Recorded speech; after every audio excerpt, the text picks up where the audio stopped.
Hello students, एक बार पुनः आप सबका स्वागत है अपने यूट्यूब चैनल के ऊपर। आज स्टूडेंट्स अपन बात करेंगे क्लास 10th के अंदर एक नंबर का छोटा सा टॉपिक आता है क्वेश्चन टैग। क्वेश्चन टैग बोलो या टैग क्वेश्चन बोलो, बात एक ही है। क्वेश्चन टैग है वो एकदम से इजी है, आराम से एक वीक से वीक स्टूडेंट है इनके अंदर नंबर प्राप्त कर सकता है। ये एक नंबर का आता है। जो स्टूडेंट्स है वो क्लास 9th के हैं, वो भी है, वो आराम से है, वो इसको समझ सकते हैं। क्लास 9th में आप ऑनलाइन स्टडी करके इसको आराम से नोटबुक में कॉपी भी कर सकते हो, लिख भी सकते हो, यानी होमवर्क भी इसका कर सकते हो और इसके साथ साथ इसको लर्न कर सकते हो, सीख सकते हो। Let us start. चलो शुरू करते हैं। अपन आज स्टूडेंट्स बात करेंगे क्वेश्चन टैग के बारे में। क्वेश्चन टैग, अब डेफिनेशन लिखिए इसकी कि भाई क्वेश्चन टैग है वो क्या होता है। तो जब कोई वक्ता अपनी बात को कहने के साथ साथ अपनी शंका या संदेह को दूर करने के लिए एक संक्षिप्त प्रश्न करता है और उसी संक्षिप्त प्रश्न को क्वेश्चन टैग कहते हैं। यह इसकी परिभाषा हो गई स्टूडेंट्स कि जब कोई वक्ता अपनी बात को कहने के साथ साथ अपनी शंका या संदेह को दूर करने के लिए एक संक्षिप्त प्रश्न करता है, उसी संक्षिप्त प्रश्न को क्वेश्चन टैग कहते हैं। ठीक है, इसकी डेफिनेशन समझ में आ गई होगी। नीचे अपन ने लिखा है कि क्वेश्चन टैग बनाने के रूल्स क्या है, नियम क्या क्या है। तो इसके जो स्पेशली नियम है वो मैंने लिख दिए। पहला नियम लिखा है, यदि वाक्य नकारात्मक हो तो क्वेश्चन टैग हमेशा सकारात्मक बनेगा। बात स्टूडेंट्स ये है कि आपको कोई सेंटेंस दिया हुआ आएगा, ये समझने की बात है। सेंटेंस आएगा और सेंटेंस के अंदर यदि आप लोगों को नोट दिखाई दे रहा है, इसका मतलब जो सेंटेंस आप लोगों को दिया गया है और उसमें नोट जुड़ा हुआ है, तो वो जो वाक्य है वो कैसा हो जाएगा, नकारात्मक हो जाएगा। और यदि दिया गया सेंटेंस या स्टेटमेंट है आपको नेगेटिव नजर आए, उस वाक्य में नोट नजर आए, तो क्वेश्चन टैग है उसको सकारात्मक बनाना है। कहने का मतलब दिए गए नोट को आपको वापस नहीं लिखना है, हटा देना है। एक और चीज क्लियर करता हूं स्टूडेंट इससे पहले कि क्वेश्चन टैग के अंदर जो स्टेटमेंट आएगा, जो सेंटेंस जो आएगा, उसके लास्ट में कोमा है वो लगी हुई आएगी। क्या लगी हुई आएगी? कोमा। फॉर एग्जाम्पल मैं एक सेंटेंस लिख रहा हूं, देखिए किस प्रकार का वाक्य आता है। एक एग्जाम्पल लिखता हूं और मैंने कहा कि जो कथन आएगा या सेंटेंस जो आएगा उसके लास्ट में कोमा होगी। तो जैसे मैंने लिखा, she does not read English. She does not read English, ये इस प्रकार का सेंटेंस दिया हुआ आएगा। तो एक चीज तो क्लियर हो गई, she does not read English. English के बाद स्टूडेंट्स यहां आप देख पा रहे हो कोमा लगाई है और कोमा के बाद आगे रिक्तस्थान छोड़ दिया मैंने और लास्ट में इंट्रोगेटिव मार्क लगा दिया, प्रश्नवाचक चिन्ह लगा दिया। तो पहला क्या है कि यदि जो वाक्य आया, इस वाक्य की सहायता से ही अपन क्या बनाएंगे, क्वेश्चन टैग बनाएंगे। क्या बनाएंगे? Question tag. अब पहला नियम कह रहा है कि यदि वाक्य नकारात्मक है तो क्वेश्चन टैग है वो सकारात्मक बनेगा, यानी कि सिंपल या पॉजिटिव बनेगा। तो वाक्य के अंदर देखिए सबसे पहले है वो नोट लगा हुआ है। इसका मतलब ये जो वाक्य अपन को दिया गया है, सेंटेंस दिया गया है, ये नकारात्मक दिया गया है और नियम कह रहा है यदि नकारात्मक है तो सकारात्मक बनाओ, पॉजिटिव या सिंपल बनाओ। एक और चीज क्लियर कर देता हूं स्टूडेंट्स कि क्वेश्चन जो टैग है उसके अंदर अपन केवल एक ही चीज यूज करेंगे। सबसे पहले तो लिखी जाएगी सही क्रिया और सही क्रिया के तुरंत बाद लिखा जाएगा सब्जेक्ट और सब्जेक्ट के बाद प्रश्नवाचक चिन्ह दिया हुआ आता है। अब बात यह हुई कि यदि जो सही क्रिया आ रही है वाक्य में और सही क्रिया के साथ में नोट लगा है, क्या लगा है? नोट लगा है, तो उस नोट को अपन को हटाना पड़ेगा। जैसे सी डज नॉट रीड इंग्लिश, वह अंग्रेजी नहीं पढ़ती है, ये सेंटेंस हुआ। इस सेंटेंस में नोट लगा हुआ है, जबकि इसका फॉर्मूला कह रहा है कि क्वेश्चन टैग बढ़ाते समय सबसे पहले सहायक क्रिया लगाओ और सहायक क्रिया के तुरंत बाद क्या लगाओ, सब्जेक्ट लगाओ। तो सबसे पहले स्टूडेंट्स अपन लिखेंगे तो इसके साथ डज सहायक क्रिया लगी है और इसके साथ ये नोट लगा है। और नकारात्मक वाक्य आया तो क्वेश्चन टैग है वो पॉजिटिव या सकारात्मक बनेगा। नियम यही कह रहा है। इसका अपन यहां क्वेश्चन टैग लिखेंगे तो सबसे पहले क्या लिखाई जाएगी, डज। नॉट है वो हट गया, और उसके बाद सब्जेक्ट लिखेंगे तो क्या लिखा जाएगा, डज सी। बस ये डज जो सी लिखा है, डज सी, वो अपना क्या बन गया, क्वेश्चन टैग। ये क्या बन गया, क्वेश्चन टैग बन गया। क्वेश्चन टैग में सबसे पहले साइक्रिया आएगी और साइक्रिया के बाद में क्या लिखा जाएगा, सब्जेक्ट। तो इस नियम के according she does not read English, इस वाक्य का जो क्वेश्चन टैग बना वो क्या बना, डज सी। दूसरा नियम, यदि वाक्य सकारात्मक है, यदि वाक्य जो दिया है उसमें आपको नोट नहीं मिला तो क्वेश्चन टैग हमेशा नकारात्मक बनेगा। बात सीधी सी है स्टूडेंट्स की, यदि साइक्रिया के साथ नोट है तो नोट को हटा दीजिए, और दिए गए वाक्य में यदि नोट कहीं लगा हुआ नहीं है तो नोट को ऐड कर दीजिए, जोड़ दीजिए, नोट जोड़ना ही पड़ेगा। अब यदि अपन साइक्रियाओं के साथ नोट जोड़ेंगे तो साइक्रिया का हमेशा एंटी रूप लिखा जाएगा। जैसे डज के साथ अपन नोट जोड़े तो क्या बनता है, डजंट। डू के साथ नोट जोड़े तो डोंट। कहने का मतलब नोट का ये ओ गायब होगा और एन के ऊपर एक कॉमा लग जाएगी, कॉमा लगते ही वो साइक्रिया का एंटी रूप होगा।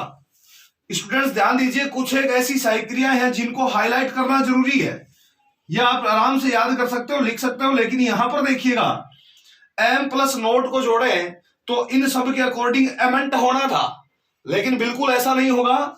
एम प्लस नोट को जोड़ोगे तो आरंट होगा, और आर प्लस नोट को जोड़ोगे तो भी क्या होगा, आरंट होगा।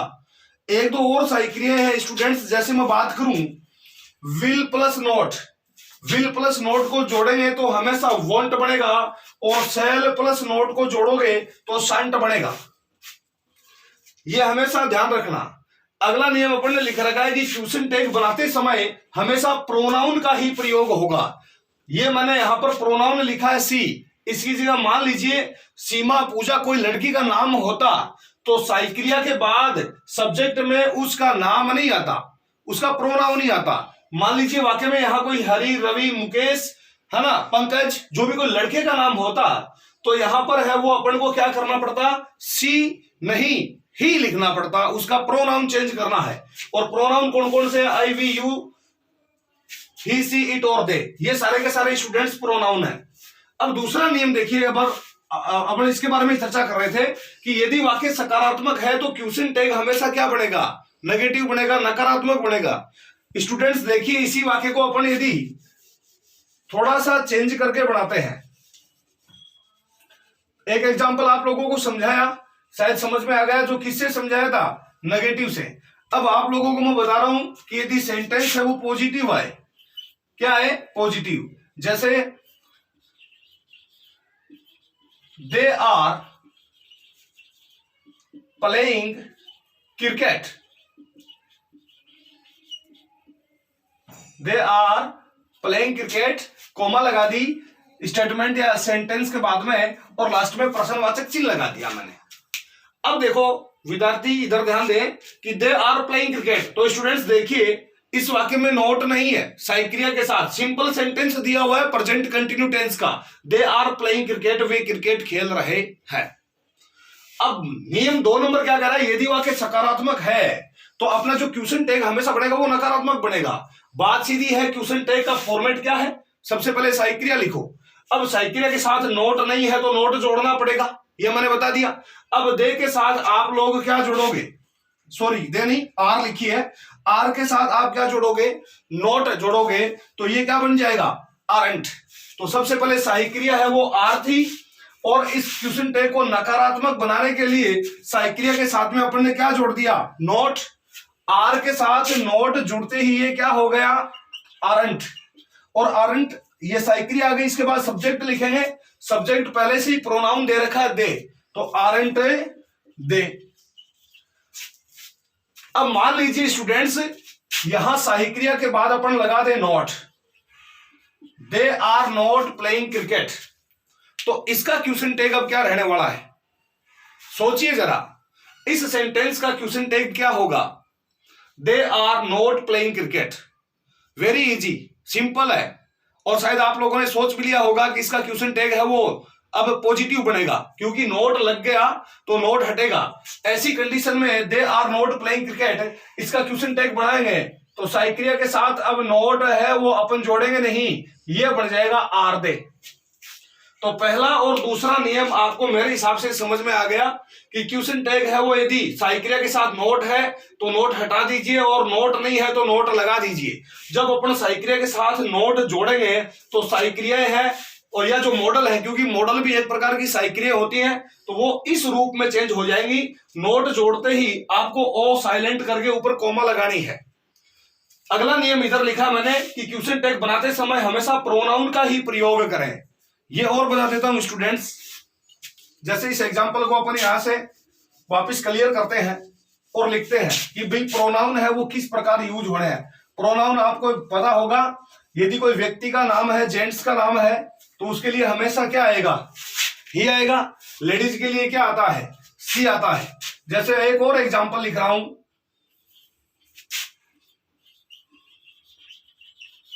राहुल वाज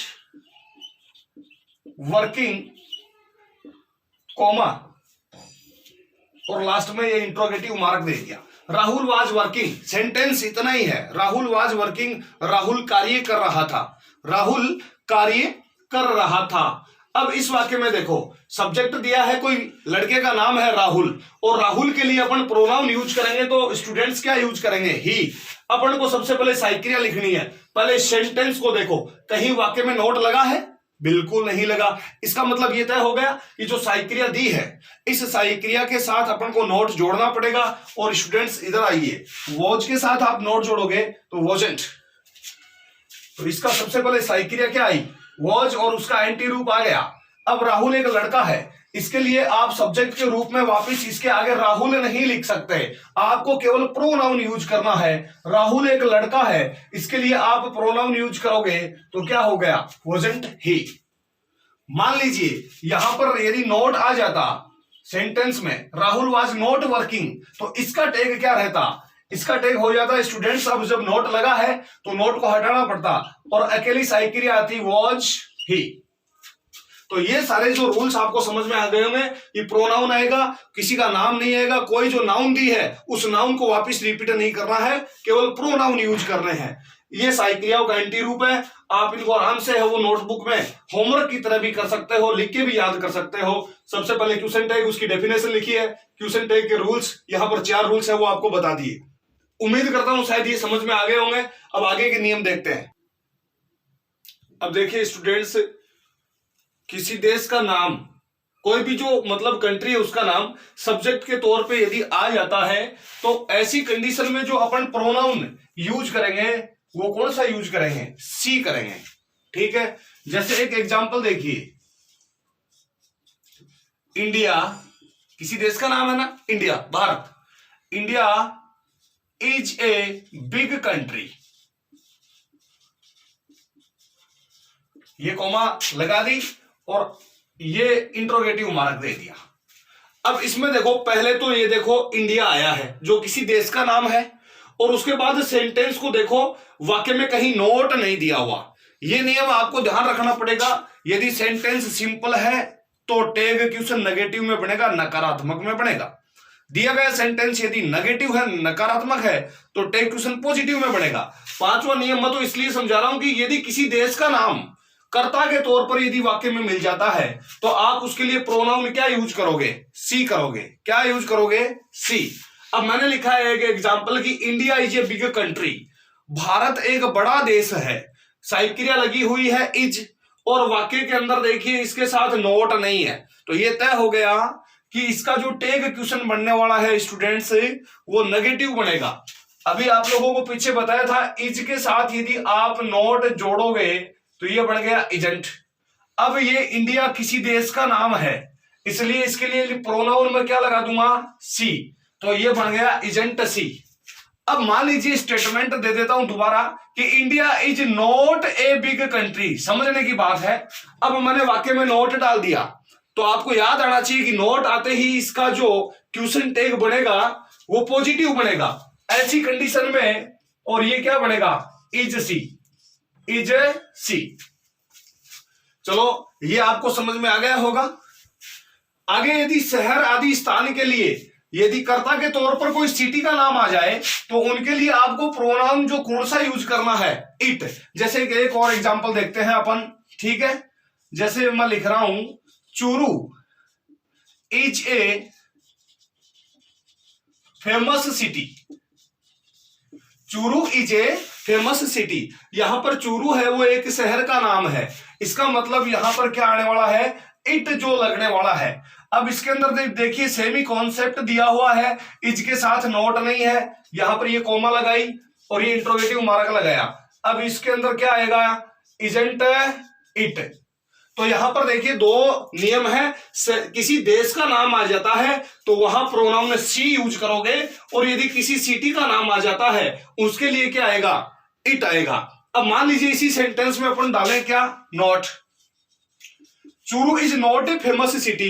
इसका आप क्वेश्चन टैग बनाओगे तो क्या बनेगा, क्या बनेगा, सोच लिया होगा और बिल्कुल करेक्ट सोचा है, क्योंकि मैं विश्वास रखता हूं आप लोगों में। इसका बनेगा इज इट, इज इट। अगला नियम देखिए, नियम है वो एग्जांपल के साथ समझा रहा हूं ताकि आपको ज्यादा समस्या न आए। यदि कर्ता के रूप में कॉमन नाउन यानी जातिवाचक संज्ञा एक वचन में आए तो क्या लगेगा, इट लगेगा।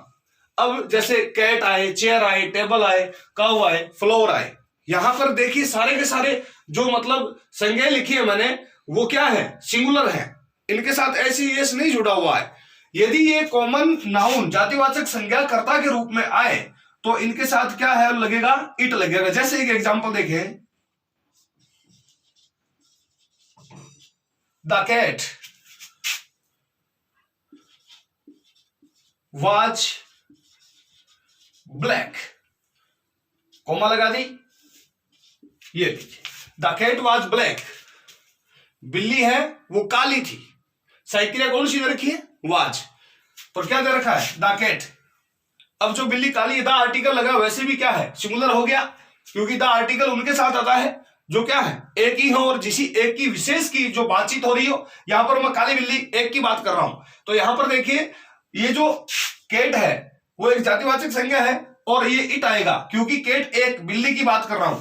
वाज दिया है, उसके अंदर वाक्य में नोट नहीं है, तो वाज के साथ आप क्या जोड़ोगे, नोट, तो वाजंट। अब द कैट लिखूं क्या, बिल्कुल नहीं लिखना है, वाजंट द कैट नहीं आएगा, वाजंट इट आएगा, वाजंट इट। यही तो मैं बता रहा हूं आप लोगों को कि यदि ऐसी कोई चीज आ जाती है तो वहां पर, अब जैसे मैं लिखूंगा the chair is not beautiful, the chair is not beautiful. Chair कुर्सी है वो सुंदर नहीं है, तो इज नॉट बोला ना मैंने, क्या बोला, इज नॉट। गेस कीजिए कि इसका जो क्वेश्चन टैग रहेगा वो क्या रहेगा, इज, और चेयर के लिए क्या करोगे, इट, इज इट। आगे क्या लिखा देखिए, यदि कॉमन नाउन, ये सेम ही चीजें हैं, ये बहुवचन में आ जाए, जैसे कैट नहीं आकर के केट्स आ जाए, चेयर्स आ जाए, टेबल्स आ जाए, काउज आ जाए, फ्लोर्स आ जाए, और जो भी कोई कॉमन नाउन है वो प्लूरल में आ जाए, तो वहां पर आपको क्या लगाना है स्टूडेंट से, दे लगाना है। सिंगुलर में आएंगी तो क्या लगेगा, इट लगेगा, और बहुवचन में आएगी तो क्या लगेगा, दे लगेगा। जैसे एक एग्जांपल देखिए, इसका उदाहरण बता रहा हूं आप लोगों को।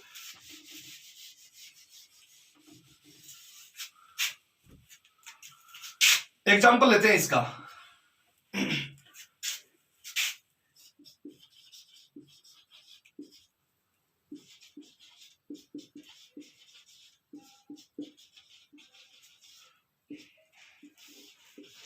मैंने एग्जांपल लिखा है students, tables are very strong, कि जो टेबल है वो बहुत ही क्या है, मजबूत है, मजबूत बनी हुई है। तो यहां पर देखिए साइक्रिया है वो आर लगी है, और एक टेबल नहीं, मैं सारी टेबल्स की बात कर रहा हूं, तो यहां पर आर के साथ अब आप नोट जोड़ोगे, क्योंकि नोट जुड़ा हुआ नहीं है तो आरंट आ गया। अब टेबल्स बहुत सारी हो गई तो इट आएगा कि दे आएगा, बिल्कुल करेक्ट। सोच लीजिए क्या आने वाला है स्टूडेंट से, दे आने वाला है, तो आरंट दे। तो ये दोनों रूल्स हैं वो थोड़े थोड़े हैं, वो मिलते हैं। थोड़ा सा ये आपको ध्यान रखना पड़ेगा कि यहां पर सिंगुलर में दिया हुआ है या प्लूरल में दिया हुआ है, समझ में आ गया होगा। अगला 9 नंबर नियम है स्टूडेंट्स, वाक्य में जो टेंस दिया गया है, यानी जो सेंटेंस आएगा जिस टेंस में आया है, क्वेश्चन टैग उसी टेंस में बनेगा। यहां पर ये बहुत ही शानदार है, इसको थोड़ा सा देखने का प्रयास करें। मेरे कहने का मतलब है, यदि आपको मैन वर्ब की फर्स्ट फॉर्म दिखाई दे, मैन वर्ब की फर्स्ट फॉर्म दिखाई दे, तो स्टूडेंट सही क्रिया कौन सी यूज करनी है? डू यूज करनी है। और यदि डू यूज करोगे तो वो सेंटेंस का भाव देख लेना, हमेशा है वो नेगेटिव में ही जाने वाला है। यदि मैन वर्ब की फर्स्ट फॉर्म दी है और उसके साथ एस या ईएस दिया है, तो ऐसी स्थिति के अंदर आपको सही क्रिया कौन सी लगानी पड़ेगी? डज लगानी पड़ेगी। और यदि आपको सेंटेंस में कहीं मैन वर्ब की सेकंड फॉर्म नजर आए, यानी पास्ट सिंपल का सिंपल सेंटेंस, तो ऐसी कंडीशन में आपको सहायक क्रिया स्टूडेंट्स कौन सी लगानी पड़ेगी? डिड। अब देखिए एग्जांपल लेते हैं इनके। पहला एग्जांपल ले रहा हूं, I like a film, I like a film. अब इस वाक्य में सहायक क्रिया नहीं है स्टूडेंट्स, क्या नहीं है? सहायक क्रिया नहीं है, ये कॉमा लगा दी और लास्ट में प्रश्नवाचक चिन्ह। अब इसका अपन क्या करेंगे? टैग बनाएंगे। टैग बनाएंगे तो सबसे पहले देखो प्लूरल सब्जेक्ट दे रखा है आई, और इसके साथ मैन वर्ब की दे रखी है फर्स्ट लाइक। और मैंने कहा कि यदि आपको मैन वर्ब की फर्स्ट दिखाई दे तो सहायक क्रिया क्या आएगी? डू आएगी। अब ये वाक्य है वो पॉजिटिव है। अब डू के साथ अपन को क्या जोड़ना पड़ेगा? नोट जोड़ना पड़ेगा। क्या जोड़ना पड़ेगा स्टूडेंट्स? नोट। तो ये क्या बनेगा? डू के साथ नोट जुड़ते ही डोंट, और आई क्या है? प्रोनाउन है, तो डोंट आई हो गया। जैसे देखिए मैन वर्ब की फर्स्ट फॉर्म के साथ ऐसी एस आ जाए, तो वहां पर मैंने कहा क्या जुड़ेगी? डज। सही क्रिया कौन सी जुड़ेगी? डज। ये दोनों है वो प्रेजेंट सिंपल के अंदर ही काम में आते हैं। जैसे देखिए सीमा कुक्स फूड, सीमा कुक्स फूड, ये कॉमा और ये लास्ट में इंट्रोगेटिव मार्क। सीमा कुक्स फूड, कुक है वो मैन वर्ब की स्टूडेंट फर्स्ट है, और इसके साथ क्या जुड़ा हुआ है? एस। और करता क्या है? सीमा, कोई लड़की का नाम है, इसके लिए प्रोनाउन क्या यूज करोगे जो पीछे अभी बताया था? बिल्कुल सही सोचा, सोच लिया, शाबाश। सी आएगा। क्या आएगा? सी। अब यहां पर देखिए कुक मैन वर्ब की फर्स्ट है और उसके साथ एस दिया हुआ है। याद रखना मैन वर्ब की फर्स्ट के साथ एस आए भले ही ई एस आए, सहायक क्रिया कौन सी यूज करोगे? डज। और जब डज के साथ क्या जोड़ेंगे? नोट जोड़ेंगे, तो ये क्या बन जाएगा? डजंट। अब क्या लिखूं? सीमा लिख दूं, क्योंकि कर्ता सीमा दे रखी है तो सीमा लिख दूं? बिल्कुल नहीं लिखना है, हमेशा प्रोनाउन यूज करना है। इसलिए क्या आएगा? सी। Doesn't she. मान लीजिए आपको कहीं मैन वर्ब की सेकंड नजर आए, तो ऐसी कंडीशन में सहायक क्रिया कौन सी यूज करोगे? डिड। कौन सी सहायक क्रिया काम में लेनी है? डिड लेनी है। जैसे देखिए Pooja wrote a story, Pooja wrote a story, ये कॉमा, ये रिक्तान, इंट्रोगेटिव मार्क। अब देखिए रोट, इसकी फर्स्ट होती है राइट, सेकंड सीट है रोट, और इसकी थर्ड क्या होती है? रिटर्न। तो रोट है वो मैन वर्ब की सेकंड है, ये तय हो गया। सहायक क्रिया कौन सी जुड़नी है? डिड। और डिड का भी एंटी रूप आएगा, क्योंकि ये तीनों वाक्य क्या है? सकारात्मक है, सिंपल है, इनको नेगेटिव में बदलेंगे तो नोट जुड़ेगा। तो अब सबसे पहले क्या आएगा? डिड के साथ नोट जोड़ोगे तो डिडंट हो गया। क्या हो गया? डिडंट। और डिडंट के बाद पूजा लगा दूं, सब्जेक्ट क्या ले रखा है? पूजा। और ये टेक क्वेश्चन है, वो डिमांड करता है कि एचवी प्लस सब्जेक्ट लगाओ, तो पूजा लिख सकते हैं क्या? बिल्कुल नहीं लिख सकते, पूजा नहीं आएगा। इसके लिए प्रोनाउन यूज करोगे, तो ये एक लड़की का नाम है, इसलिए क्या आया? सी आया। आगे और देखते हैं। अब देखिए यदि वाक्य में सब्जेक्ट के तौर पर अपन को no one nobody, everyone everybody, anyone anybody, someone somebody, है ना, पीपुल फार्मर टीचर डॉक्टर, याद आ रहा होगा, अनइंपॉर्टेंट सब्जेक्ट है स्टूडेंट्स। ऐसी कंडीशन आए तो अपन को सब्जेक्ट है वो दे लगाना है। क्या लगाना है? दे लगाना है। जैसे एग्जांपल देखिए, someone has stolen my pen, someone has stolen my pen, ये कॉमा लगाई और ये इंट्रोगेटिव मार्क लगाया। सबसे पहले देखो करता कौन है भाई? समवन है। कौन है? समवन। और समवन स्टूडेंट्स मैं बता देता हूं आपके नॉलेज के लिए, ये जितने भी इस रूल में लिखे हुए हैं, no one nobody, everyone everybody, anyone anybody, someone somebody, dash लगा रखे हैं। जैसे फार्मर्स है, पीपुल है, डॉक्टर है, टीचर्स है, डॉक्टर्स है ना, पुलिस है, ये सारे के सारे अनइंपोर्टेंट सब्जेक्ट हैं और इनके लिए जब सही क्रिया के बाद सब्जेक्ट के तौर पर प्रोनाउन यूज करेंगे तो वो दे प्रोनाउन लगेगा। अब इस वाक्य में देखो समवन, क्या दिया स्टूडेंट्स, समवन, सही क्रिया दे रखी है हैज, वाक्य में नोट कहीं नहीं है तो इसका मतलब हैज के साथ नोट जोड़कर इसका एंटी रूप लिखेंगे तो क्या बन गया भाई, हैजंट। अब समवन लिखूं या दे लिखूं तो बिल्कुल दे लिखा जाएगा, तो हैजंट दे। अगला नियम कह रहा है यदि वाक्य में एनी है, नो है, एवरी है, सम है, इनके साथ थिंग लगे तो ये क्या बनेंगे, जैसे देखो एनी के साथ थिंग जोड़ो, एनीथिंग हो गया, क्या हो गया, एनीथिंग। नो के साथ थिंग जोड़ोगे तो हो गया नथिंग। जैसे एवरी के साथ थिंग जोड़ोगे तो एवरीथिंग, समथिंग, यानी ऐसे सब्जेक्ट के तौर पर आ जाते हैं, यानी एनीथिंग आए, नथिंग आए, एवरीथिंग आए, समथिंग आ जाए, यानी इन चारों के साथ थिंग जुड़ के आए सब्जेक्ट के अंदर तो हमेशा इट लगेगा। जैसे देखिए अपन एग्जांपल देखते हैं,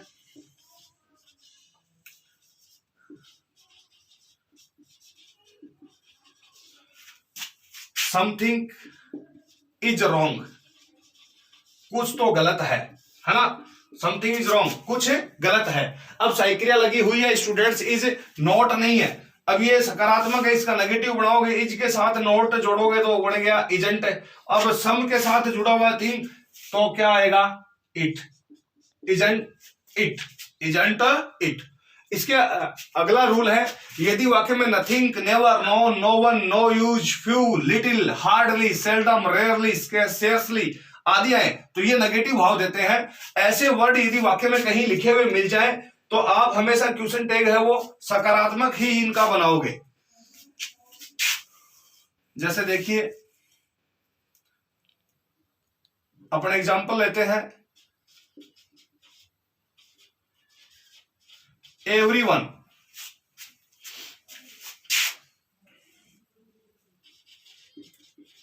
नेवर हेल्प अदर्स, ये प्रश्न होता है। एवरीवन प्रत्येक आदमी, नेवर हेल्प कभी सहायता नहीं करता है, अदर से दूसरों की, दूसरा की जरूरी है कि दूसरा की सगड़ा सहायता करें, कोई जरूरी को नहीं। तो यहां पर देखिए सहायक क्रिया नहीं है, सर जाए कहां, सहायक क्रिया नहीं है, कौन सी लगाएं, अरे इधर देखिए हेल्प मैन वर्ब की क्या है, फर्स्ट है, क्या है, फर्स्ट। और अभी बता के गया था यदि मैन वर्ब की फर्स्ट आती है तो वहां सहायक क्रिया कौन सी लगती है, डू, क्या लगती है, डू लगती है। अब नेवर है, ये नोट है, मैं कह रहा हूं ये नेगेटिव भाव दे रहा है, नकारात्मक भाव दे रहा है, तो नोट तो पहले से दिया हुआ है। और हेल्प मैन वर्ब की क्या है, फर्स्ट, इसके साथ डू आ गया। अब बताओ डू के साथ नोट जोड़ना है क्या, बिल्कुल नहीं जोड़ना है क्योंकि नेवर है वो नोट लिए हुए घूम रहा है। अब देखिए कर्ता क्या दे रखा है, एवरीवन दे रखा है, कौन सा दे रखा है, एवरीवन। एवरीवन अभी जस्ट बताया था, एवरीवन आए तो आप कौन सा जो प्रोनाउन यूज करोगे, दे, तो डू दे, इसका जो क्या बना, do they. Help man verb की फर्स्ट थी, सही क्रिया डू आ गई, नेवर लगा था, नोट लगा था, नेवर लगा इसका मतलब नोट लगा है, नोट अपन ने जोड़ेंगे नहीं, पॉजिटिव बनाएंगे, सकारात्मक बनाएंगे। अगला लिखा है यदि वाक्य में ए फ्यू या ए लिटिल आ जाए तो ये ऐसे वर्ड है, दोनों प्रीपोजिशन है, क्या है, प्रीपोजिशन। एक काउंटेबल नाउन के साथ आता है, दूसरा अनकाउंटेबल नाउन के साथ आता है, तो सकारात्मक भाव देते हैं और इनका क्वेश्चन टैग हमेशा नेगेटिव बनता है, क्या बनता है, नेगेटिव। जैसे a few people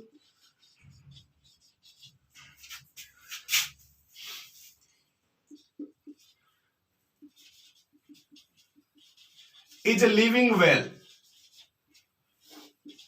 a few people, कुछ जो लोग, इज लिविंग वेल, अच्छी तरीके से जी रहे हैं, जीवन बिता रहे हैं। अब यहां पर देखिए ए फ्यू पीपुल यानी कुछ लोगों की मैं बात कर रहा हूं, प्लूरल हो गया, क्या हो गया, बहुवचन, कुछ लोगों की मैं बात कर रहा हूं। यहां पर देखिए इज, अब ये सकारात्मक भाव दे रहे हैं तो इज के साथ जोड़ दीजिए स्टूडेंट्स नोट, ये बन गया इजंट, और यहां पर क्या आएगा, दे, क्या आएगा, दे, ए फ्यू पीपुल हो गया।